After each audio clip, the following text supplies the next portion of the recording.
pretty grim, gray day here in mid-April, and I thought I'd cheer myself up by talking about one of my very favorite subjects, and that is madness, or rather, as the Greeks saw any sort of extreme emotion, mind damage.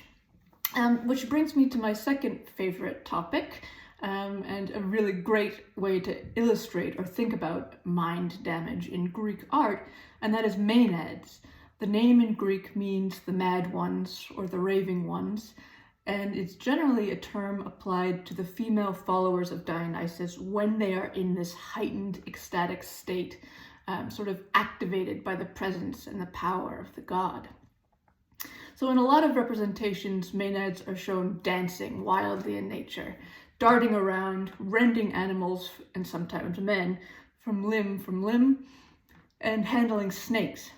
And partially as a result of this vigorous activity, their hair is often shown loose, streaming around their heads, blowing in the wind, and generally sort of frazzled. Not how a normal Athenian lady was supposed to look at all. But it's not merely a result of exercise, and I've often wondered why. Now hear me out. In English, we have some bizarre expressions for that funny physical feeling that can be set off by a sudden fright or a premonition or a sort of shivery feeling that something's not quite right.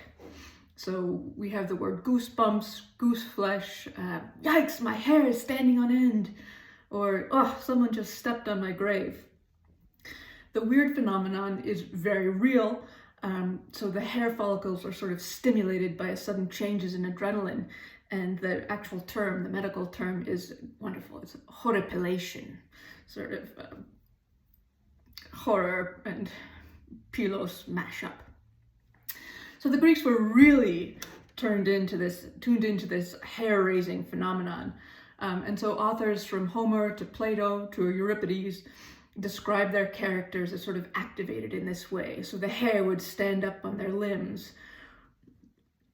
Homer uses that when he's discussing Priam entering the Greek camp. So he's so terrified, the hair is raising on his limbs. In Euripides, Helen is so full of joy that her golden hair stands on end and rises on her head. And Cassandra, when she's blessed with the god Apollo's second sight, is described with golden locks flung about her shoulders when she's struck by this divine wind.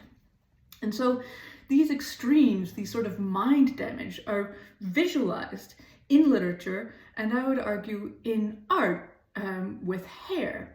So this sort of organ of sanity, the phrenes, are damaged or activated by these extreme emotions and really illustrated by this disordering, this very unusual disordering of the head hair.